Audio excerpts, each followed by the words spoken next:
বাংলাদেশ বিমান বাহিনী সম্প্রতি চীনের কাছ থেকে 16টি অত্যাধুনিক জেট-এসি যুদ্ধবিমান ক্রয়ের জন্য একটি জরুরি চুক্তি করতে চেয়েছে। সাম্প্রতিক নিরাপত্তা পরিস্থিতি এবং আঞ্চলিক কৌশলগত পরিবর্তনের কারণে এই পদক্ষেপকে গুরুত্বপূর্ণ হিসেবে বিবেচনা করা হচ্ছে। জেট-এসি যুদ্ধবিমানগুলোর আধুনিক প্রযুক্তি এবং স্বল্প ডেলিভারি সময় এই সিদ্ধান্তকে আরও তাৎপর্যপূর্ণ করেছে। চীনের রাষ্ট্রীয় সমর্থিত সংবাদ মাধ্যম সাউথ চায়না মনিটরিং পোস্ট এ খবর নিশ্চিত করেছে। এই সংবাদ মাধ্যমটি সাধারণত কৌশলগত এবং গুরুত্বপূর্ণ খবর প্রকাশ করে। তাদের প্রতিবেদন থেকে স্পষ্ট হয়েছে যে বাংলাদেশ চীনের সঙ্গে সম্পর্ক পুনর্গঠনের পথে এগিয়ে যাচ্ছে। ভারতের ডিফেন্স অ্যানালাইটিস এবং মিডিয়া এই চুক্তিকে ভারতের জন্য হুমকি হিসেবে বিবেচনা করছে। যদিও 16টি যুদ্ধবিমান ভারতের সামরিক শক্তির তুলনায় অতি নগণ্য, তবে বাংলাদেশ চীন সম্পর্কের মজবুত হওয়া তাদের জন্য বড় উদ্বেগের বিষয়। চীনের সঙ্গে বাংলাদেশের সম্পর্ক গত কয়েক বছরে কিছুটা শিথিল হয়েছিল, তবে সাম্প্রতিক কৌশলগত এবং সামরিক চুক্তি এই সম্পর্ককে আরও শক্তিশালী করেছে। সেনাবাহিনী এবং বিমান বাহিনীর বিশেষ ভূমিকা এই পুনর্গঠনে বড় অবদান রাখছে। জেট-এসি যুদ্ধবিমানগুলো আধুনিক প্রযুক্তি এবং রাডার সিস্টেমে সজ্জিত। এগুলো যুক্তরাষ্ট্রের F-60 যুদ্ধবিমানের সঙ্গে তুলনীয় এবং লং রেঞ্জে মিসাইল সিস্টেমে অত্যন্ত কার্যকর। এর ফলে বাংলাদেশের প্রতিরক্ষা শক্তি উল্লেখযোগ্যভাবে বৃদ্ধি পাবে।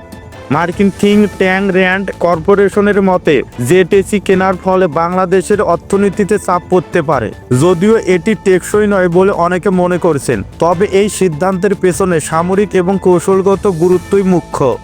চীনের তৈরি বিমানগুলোর জন্য বাংলাদেশের ভেতরেই ওয়ার হোলিং ফ্যাসিলিটি রয়েছে। এটি যুদ্ধক্ষেত্রে দ্রুত রক্ষণাবেক্ষণ এবং লজিস্টিক সাপোর্ট নিশ্চিত করবে। অন্যদিকে রাশিয়ান বা পশ্চিমা যুদ্ধবিমান হলে সেগুলো মেরামতের জন্য বিদেশে পাঠাতে হবে, যা সময় সাপেক্ষ। রাশিয়া ও ভারতের যৌথ উদ্যোগে তৈরি Su-30 যুদ্ধবিমান বাংলাদেশের রপ্তানির প্রস্তাব দিয়েছে, তবে বাংলাদেশ বিমান বাহিনী এটি গ্রহণ করতে অনাগ্রহী, কারণ যুদ্ধকালীন সরবরাহের নিশ্চয়তা কেবল চীনই দিতে পারে।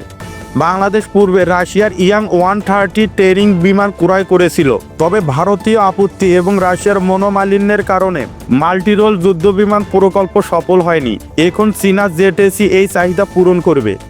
জেট-এসির প্রযুক্তিগত দিক থেকে F-16 এর সমপর্যায়ে, তবে চীনের জেট-এসি যুদ্ধবিমান বেশি কার্যকর এবং সাশ্রয়ী। এটি যুদ্ধক্ষেত্রে দ্রুত মোতায়েনযোগ্য, যা বাংলাদেশের জন্য বিশেষ গুরুত্বপূর্ণ।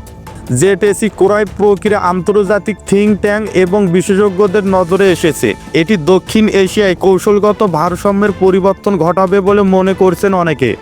যুদ্ধক্ষেত্রে যে কোনো মুহূর্তে বিমান ক্ষতিগ্রস্ত হতে পারে। চীনা বিমানগুলো দ্রুত রক্ষণাবেক্ষণ সুবিধা থাকায় বাংলাদেশের সামরিক পরিস্থিতি আরও উন্নত হবে। ভারত রাশিয়ার সঙ্গে যৌথভাবে যুদ্ধবিমান উৎপাদনের পরিকল্পনা করছে, তবে এটি বাংলাদেশের জন্য তেমন আকর্ষণীয় নয়, কারণ এ ধরনের চুক্তিতে ভারতের রাজনৈতিক প্রভাব লক্ষ্য করা যায়।